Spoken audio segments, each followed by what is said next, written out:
Hola amado, Dios te bendiga, buen día, qué bueno saludarte en este momento. Deseo grandes bendiciones para tu vida. Hoy quiero invitarte a estudiar la palabra del Señor. Nos corresponde leer el capítulo número 13 de la segunda carta a los Corintios. Y es el último capítulo de esta carta. Es un mensaje poderoso. Bueno, todo lo que encontramos en la carta primera y segunda de Corintios es fortalecedor para nuestra fe. Nos ayuda, nos reaviva y nos motiva. En este capítulo 13, el apóstol anuncia su visita y exhortación o exhorta a la iglesia a la preparación, a estar preparados, a estar siempre juntos. Así que te invito a leer el capítulo 13 de la segunda carta a los Corintios. Dice la Biblia, segunda de Corintios 13, esta es la tercera vez que voy a vosotros, por boca de 2 o 3 testigos se decidirá todo asunto. Y este es el último mensaje, como te mencioné, el último capítulo de estas cartas que se conocen que fueron enviadas a Corinto. No se tiene más registro de algún mensaje que Pablo haya enviado allí a los hermanos de Corinto. Pero parece que la visita que él le hizo, la primera y la segunda, esa segunda aparente visita, también la visita de Tito y las cartas o la primera carta que Pablo envía, no surgieron mucho efecto. Por eso Pablo advierte a los miembros acerca de que necesita ir, pues había muchos rebeldes, muchas personas que se levantaban en contra. Por eso el apóstol Pablo advierte a los miembros acerca de ese grupo extraviado. Solo quedaba un camino, tratarlos con firmeza y sin contemplaciones, con el poder y la autoridad de Cristo. Y Pablo hace sugerencia de un proceder que deben tener los hermanos de Corinto hacia estos hombres rebeldes, hacia esos hermanos extraviados, y él cita una ley que aparecía en la ley judaica y fue mencionada por Moisés allí en el capítulo 35, versículo 30 del libro de Números. Dice el texto, cualquiera que diere muerte a alguno por dicho de 2 testigos morirá el homicida, mas un solo testigo no hará fe contra una persona para que muera. Aunque aquí no está hablando acerca de morir o matar a la persona, pero sí en la parte eclesiástica sería darle disciplina a esa persona. Dice, por boca de 2 o 3 testigos se decidirá todo el asunto. Pablo está preocupado para que las cosas puedan llegar a una solución y para que la iglesia de Corinto pueda seguir creciendo, seguir avanzando, cosa que estos hermanos extraviados no estaban dejando. Y dice el versículo 2, he dicho antes y ahora digo otra vez como si estuviera presente, y ahora ausente lo escribo, a los que antes pecaron y a todos los demás que si voy otra vez no seré indulgente. Pues buscáis una prueba de que habla Cristo en mí, el cual no es débil para con vosotros, sino que es poderoso en vosotros. Interesante, porque aunque fue crucificado en debilidad, vive por el poder de Dios. Pues también nosotros somos débiles en Él, pero viviremos con Él por el poder de Dios para con vosotros. Y luego, después de hablarles esto, mostrarles el poderío y la grandeza del Evangelio, y que como ese Evangelio nos da autoridad, nosotros con autoridad entonces debemos tratar el pecado. Y después de eso dice algo interesante que es un mensaje para ti y para mí hoy, querido hermano. Versículo 5, examinaos a vosotros mismos si estáis en la fe, probaos a vosotros mismos. ¿O no os conocéis a vosotros mismos que Jesucristo está en vosotros, a menos que estéis reprobados? Y en este versículo Pablo desvía la atención que tenía sobre él porque estaban criticándolo a él, y él defendiendo su ministerio. Recuerda que desde el capítulo 11, él empieza a defender su ministerio porque aquellos falsos maestros, aquellos falsos apóstoles venían hablando mal del apóstol Pablo y menospreciando y rebajando su apostolado, diciendo que él era muy débil, tanto carnal como espiritualmente, así que no tenía las capacidades para ser apóstol. Y ahora Pablo, en esos 3 capítulos y 13, estos 4 capítulos, él defiende su ministerio y él habla de sí. Pero en este versículo 5, él desvía su atención de él y exhorta ahora a la iglesia de Corinto a que se examinen en forma crítica. ¿Son ellos verdaderos cristianos? Todo seguidor de Cristo, querido hermano, puede examinar con provecho cada día su propia vida. Si nos examináramos más a nosotros mismos, criticaríamos menos a los demás. Por eso Jesús dijo, antes de tú hablar de otra persona, primero mira la viga que hay en tu ojo. En griego, esta palabra que aparece aquí, examinaos, Es como si Pablo estuviese diciendo, es a vosotros mismos a quienes debéis examinar. Y la segunda oración que aparece allí es igual, probaos a vosotros mismos, debería leerse realmente, es a vosotros mismos a quienes debéis probar. Y esto se los dice el apóstol Pablo porque es que muchos de los hermanos allí de Corintio estaban más dispuestos a constituirse en jueces de otros que de sí mismos. Era más fácil para ellos ver la paja que tenía el ojo del hermano que ellos verse la viga que tenían en el ojo de ellos mismos. Así que Pablo les enseña acerca de la crítica, les dice, dejen de criticar. Céntrense en ustedes mismos. Es a ustedes mismos a quien deben criticarse. Es a ustedes mismos a quien deben probarse. Porque esa es la verdad. Es lo que nosotros debemos hacer. No podemos estar criticando a las demás personas. Dios no nos dio ese trabajo. Recuerda ese texto que te leí cuando hablamos o estudiamos el capítulo 11. Y te lo voy a volver a leer. Mensajes Selectos, página 142 del año 1897. Dice... El capítulo 11, hablando acerca del capítulo 11, ¿no? Dice que allí nos revela que los hombres que están expuestos a ver las cosas con ojos humanos pueden cometer muy graves errores si se ocupan en una obra que Dios no ha señalado, sino condenado. Esa obra es criticar, subir al lugar del juicio y pronunciar sentencia.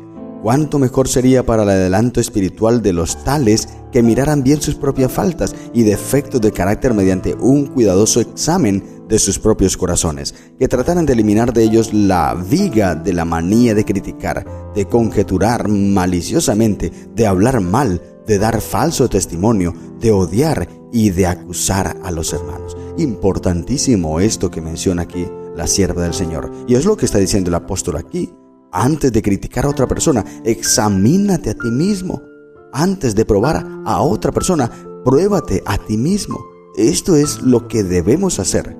Mensajes Selectos, página 16 del año 1890, dice la sierva de Dios.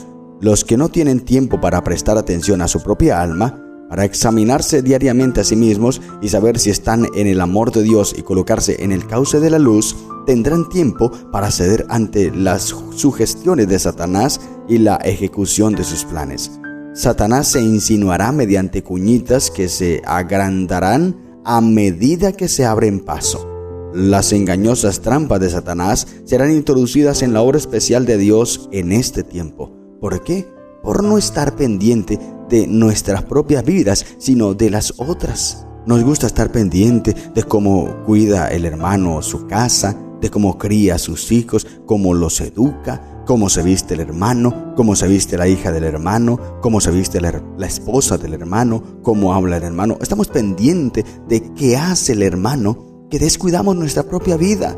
Estamos pendientes de cómo educa a los hijos del hermano, que nuestros hijos están siendo mal educados. Estamos cuidando de la vestimenta de los hermanos y nosotros nos estamos vistiendo mal. Entonces es importante que recordemos esa frase, y una vez más te la recuerdo, que dijo Cristo Jesús: antes de ver la paja en el ojo de tu hermano, mira la viga que hay en tu propio ojo. Eso es lo que debemos hacer. Y es lo que Pablo dice aquí en 2 Corintios 13:5. Examínate a ti mismo antes. Es a ti a quien debes examinarte. Pruébate a ti, es a ti a quien debes probarte. No mires a los demás. Si debes corregirlo cuando ellos se equivoquen, con amor debes hacerlo, no con el ánimo de criticarlos o juzgarlos o señalarlos, sino con el ánimo de ayudarles a cambiar como Cristo nos ha pedido. Exhorta con toda paciencia y doctrina, es lo que debemos hacer, pero no sentarnos a criticar, a murmurar, a levantar falsos testimonios.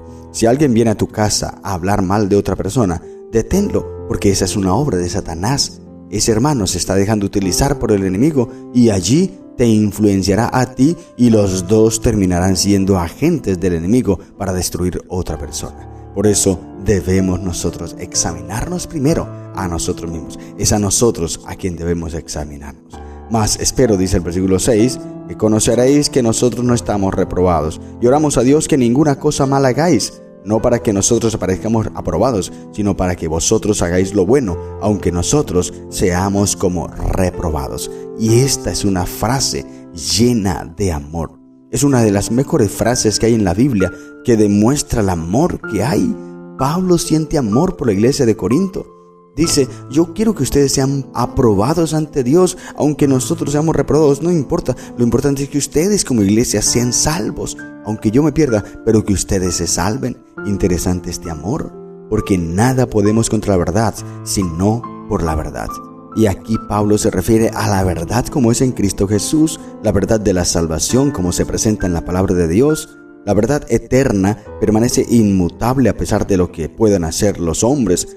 Los enemigos de la verdad siempre han fracasado. Si los corintios seguían fielmente la verdad, no tenían nada que temer, pues la verdad hace invencibles a los hombres. Cuando los seres humanos se colocan al lado de la verdad, Dios se hace responsable de su seguridad y de su triunfo eterno. Gloria al Señor, qué maravilloso. Por eso Pablo le dice, nada podemos hacer contra la verdad, sino por la verdad. Ahí está. Y la verdad, dice Juan, el apóstol, allí en el capítulo 8 del libro de Juan, la verdad os hará libres, porque Cristo es la verdad.